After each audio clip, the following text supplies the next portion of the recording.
దేనికమ్మా నువ్వు ఉన్నావు కదా ముందు వరుసలు ఆరుగా వస్తున్నాయి.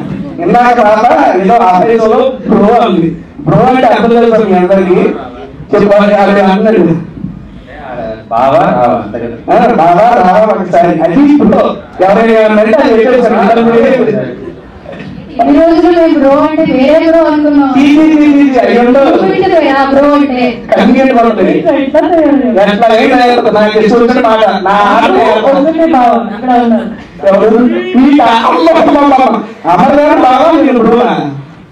అర్థమైంది.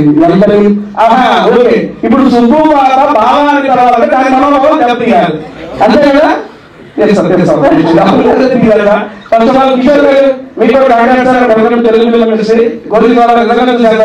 చాలా బాగుంది అని మా ఊళ్ళో కుర్రాడు అంటున్నారు సార్.